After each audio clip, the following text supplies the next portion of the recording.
आज आप सब लोगों के बीच आए हैं। आज 2 तारीख है, यानी हम कह सकते हैं पिछले 2 दिनों से झारखंड प्रदेश डीजीपी विहीन हो गया। हमें लगता है कि देश में सिर्फ झारखंड ही एकमात्र पहला राज्य है जहां बिना डीजी के चल रहा है।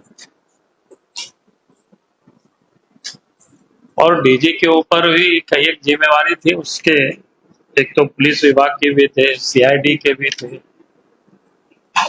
एसीबी के भी थे। तो एक प्रकार से ये जो राज्य में पुलिस कप्तान विहीन प्रदेश हो चुका है। और ये हम ही कह रहे हैं, ऐसा नहीं है, क्योंकि भारत सरकार ने 22 अप्रैल को ही राज्य सरकार को पत्र लिख दिया है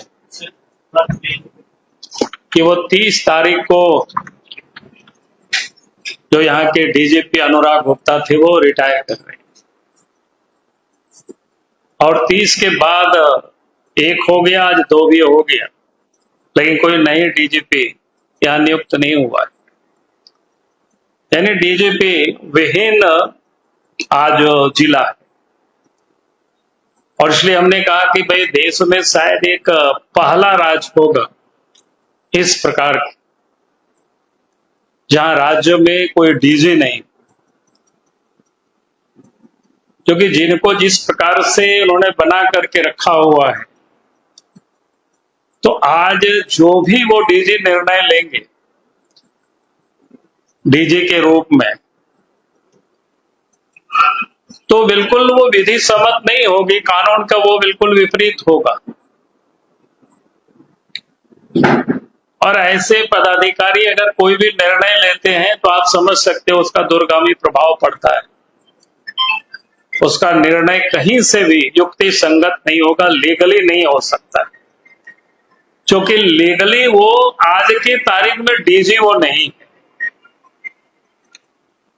उसका स्पष्ट रूप से भारत सरकार का जो पत्र है आप सब देख सकते हैं। मैं कह रहा था कि भाई आखिर अनुराग गुप्ता में क्या खूबी है कि उनको अभी भी वो डीजीपी बना के गैर कानूनी ढंग से रखे हुए। और ये व्यक्ति के बारे में थोड़ी जानकारी लीजिए। जब बिहार के जमाने में भी उनके ऊपर गया में मगध यूनिवर्सिटी का जो पुलिस स्टेशन है वहां भी इनके ऊपर केस है, वहां तो 420 तक का उनके ऊपर आरोप लगे हुए। जो पुलिस अफसर एक भ्रष्टाचार पक्षपात करने के आरोप जिनके ऊपर हो, गड़बड़ करने का भी आरोप हो, और हेमंत सोरेन ने खुद जब पहली बार मुख्यमंत्री बने तो 24 फरवरी 2020 से लेकर के 9 मई 2022 तक, अर्थात 26 महीना तक इसको निलंबित रखा था।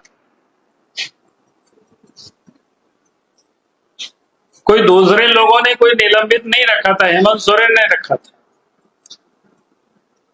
और जो व्यक्ति 26 महीनों तक निलंबन रहा और उसके बाद निलंबन समाप्त हुआ, तब फिर हेमंत सोरेन ने फिर नियुक्ति दिया।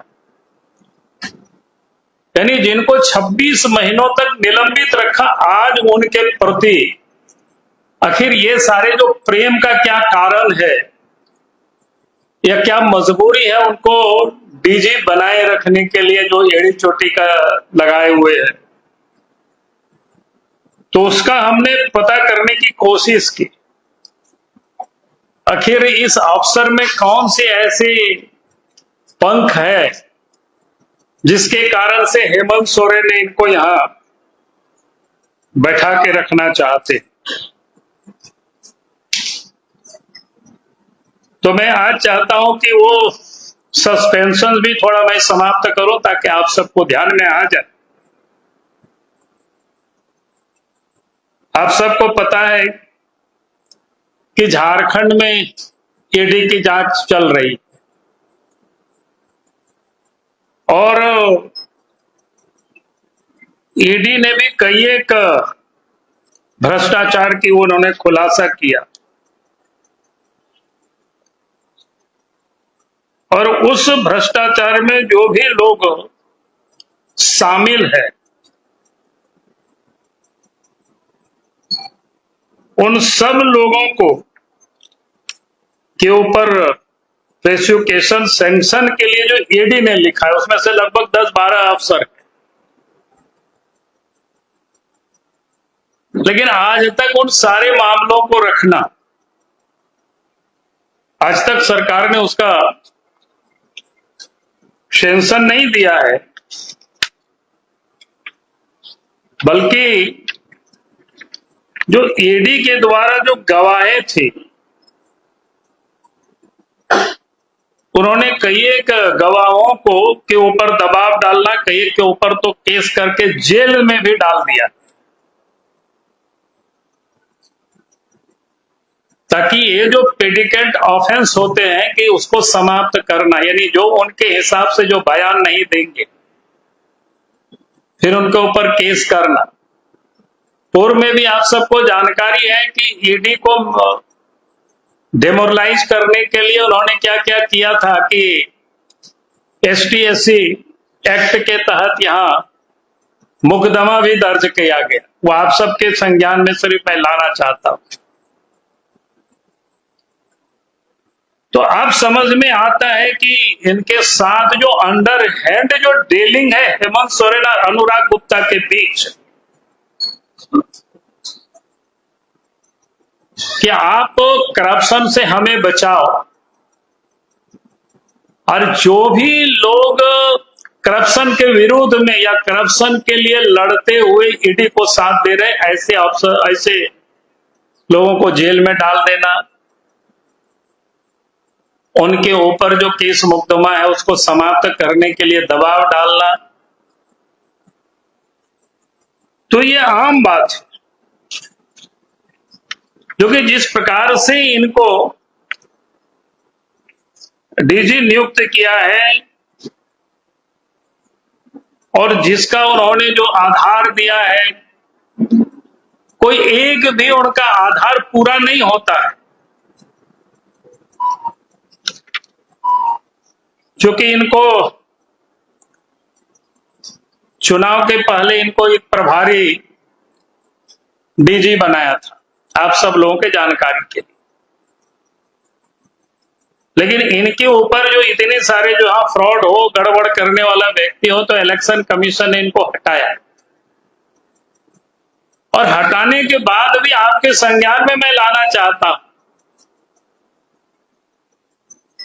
जो इससे पूर्व के जो डीजी थे उनको भी प्रभारी बनाया था, लेकिन इलेक्शन कमीशन ने उसको नहीं माना और उसको फिर अस्थायी डीजी बनाया गया, पूर्व के जो डीजी थे।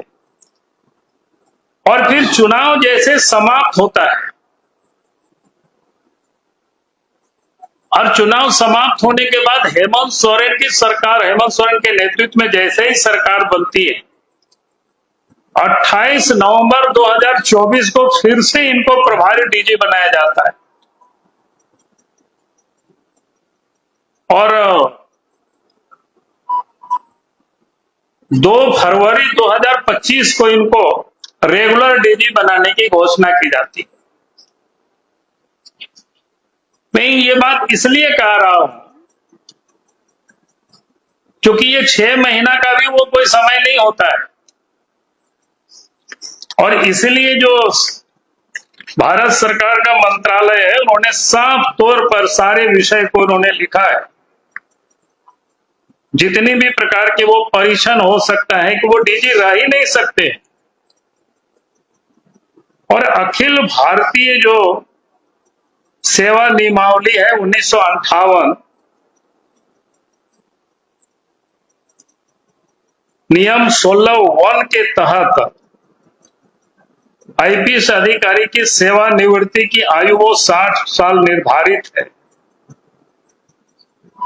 और उसके हिसाब से 30/4/2025 को सेवानिवृत्त होने वाले हैं।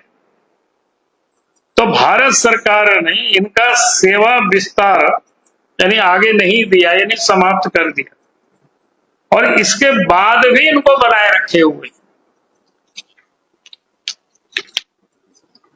तो आप सबके संज्ञान में ये सारे विषय लाना था।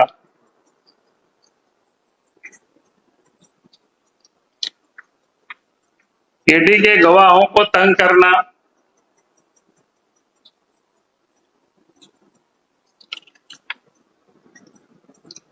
और आप सबके जानकारी के लिए कि इस प्रदेश के अंदर में जब से अनुराग गुप्ता डीजीपी बने हैं तब से कोयला की चोरी में बेहाताशा बढ़ोतरी हुई। जहां कहीं भी जाते हैं तो अलग अलग जगह के लोग बोलते हैं कि भाई यहां तो 500 ट्रक निकल रहा है, यहां तो 600 हाईवा निकल रहा है।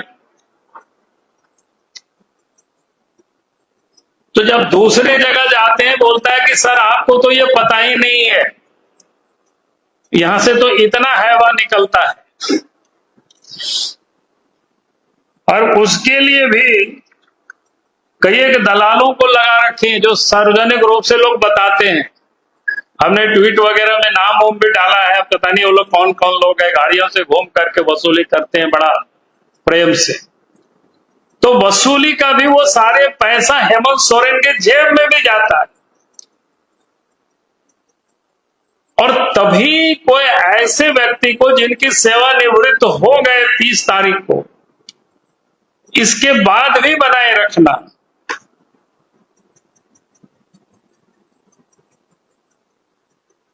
तो ये आप समझ सकते हो कि आज झारखंड बिना डीजी के चल रहा है, तो इस राज्य का क्या होगा स्थिति।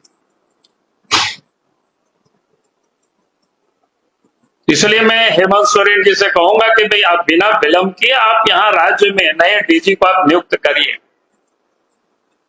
क्योंकि जब तक कोई डीजी नहीं है तो उनके निर्णय को कैसे माना जाएगा, कानूनी या लीगल है। सीआईडी के डीजी नहीं है, एसीबी के डीजी नहीं है, पुलिस के डीजी नहीं है, ये कैसे चलेगा। और हमने तो तहकीकात भी किया कि भाई देश में भी कहीं कोई ऐसी घटना है कि आज तक कोई भी इतिहास में नहीं मिला कि इस प्रकार की कहीं कोई घटना हो, जो व्यक्ति रिटायर कर गए और फिर उसको बैठाए हुए काम पर। तो आज लगा कि मैं आप सबके समक्ष ये सारे बिंदु को रखा हूं। बाकी मैं डिटेल इनसे कहूंगा कि ये पूरा पत्रक ही, जो कि मैंने खाली आपको बीच बीच का कंटेंट बोल दिया, आपको लिखने में कोई दिक्कत नहीं हो, तो इनको मैंने कहा कि वो पूरा पीडीएफ फाइल ही सबको आप दे दीजिएगा बना करके, तो आराम से लोग सब लोग लिख सके, ताकि झारखंड की जनता भी और देश की जनता भी जान सके कि झारखंड कैसा चल रहा है। झारखंड विधि सम्मत चल रहा है, लीगल चल रहा है, कहीं इनलीगल चल रहा है।